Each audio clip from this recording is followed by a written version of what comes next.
अच्छे लोगों के साथ हमेशा बुरा क्यों होता है? गीता में श्री कृष्ण ने दिया है अर्जुन को इसका जवाब। श्री कृष्ण ने अर्जुन को जवाब देते हुए समझाई है ये बात लोगों को उनके कर्मों का फल हमेशा मिलता है। गीता सार।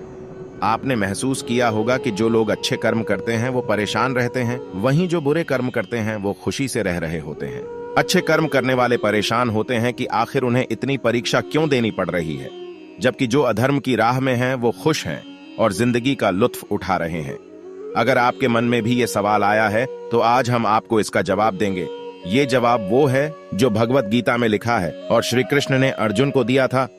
भगवत गीता में वर्णित कथा के अनुसार जब भी अर्जुन के मन में कोई दुविधा होती थी तो वो श्री कृष्ण के पास पहुंच जाते थे। एक बार की बात है, अर्जुन ने भगवान श्री कृष्ण के समीप आकर कहा कि वो दुविधा में हैं और इसका जवाब वो श्री कृष्ण से चाहते हैं।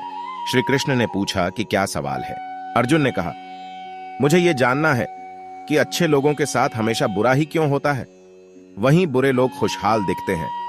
अर्जुन के मुंह से ऐसी बातें सुनकर श्री कृष्ण मुस्कुराए और कहा, मनुष्य जैसा सोचता है और महसूस करता है वैसा कुछ नहीं होता है, बल्कि अज्ञानता की वजह से वो सच्चाई नहीं समझ पाता है। अर्जुन उनकी ये बात समझ नहीं पाए। इसके बाद श्री कृष्ण ने क्या कहा वो जानते हैं। श्री कृष्ण ने अर्जुन से कहा, पार्थ, मैं तुम्हें एक कथा सुनाता हूं, उसे सुनकर तुम समझ जाओगे कि हर प्राणी को उसके कर्म के हिसाब से ही फल मिलता है। प्रकृति हर किसी को अपनी राह चुनने का मौका देती है। अब वो मनुष्य की इच्छा पर निर्भर करता है कि उसे धर्म की राह चुननी है या अधर्म की। कथा शुरू करते हुए श्री कृष्ण ने कहा, एक नगर में दो पुरुष रहा करते थे। एक पुरुष व्यापारी था जिसके जीवन में धर्म की बहुत महत्ता थी। वो पूजा पाठ में यकीन रखता था। वो हर रोज मंदिर जाता था और दान धर्म भी करता था और हर रोज भगवान की पूजा करता था। वहीं दूसरा पुरुष बिल्कुल विपरीत था। वो हर रोज मंदिर तो जाता था लेकिन पूजा करने नहीं, बल्कि मंदिर के बाहर से जूते चप्पल चुराने। उसे दान और धर्म से कोई लेना देना नहीं था। समय बीतता गया और एक दिन बहुत जोर की बारिश हो रही थी। इस वजह से मंदिर में पुजारी के अलावा कोई नहीं था। ये बात जब दूसरे पुरुष को पता चली तो उसने कहा कि ये सही मौका है मंदिर का धन चुराने का। पंडित से नजर बचाकर उसने मंदिर का सारा धन चुरा लिया।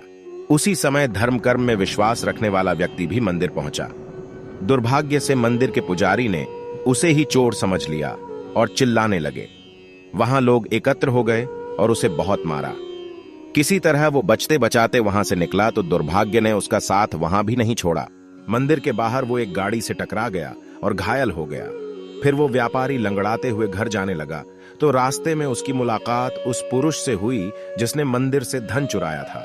उसने कहा, आज तो मेरी किस्मत चमक गई, एक साथ इतना सारा धन मिल गया। ये सब देखकर उसे बहुत बुरा लगा और उसने अपने घर से भगवान की सारी तस्वीरें निकाल दी।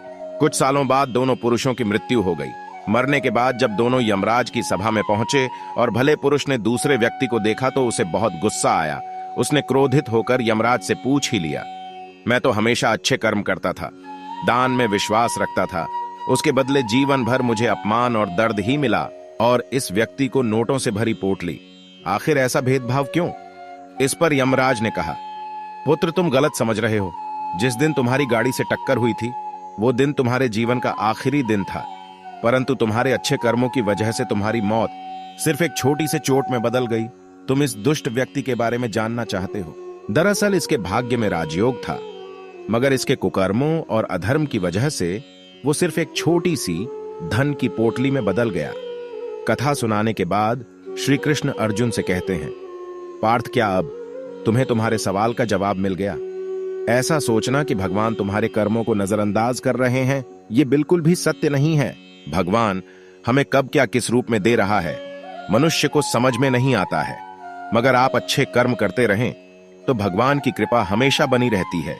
इसलिए अपने अच्छे कर्मों को बदलना नहीं चाहिए, क्योंकि उसका फल हमें इसी जीवन में मिलता है।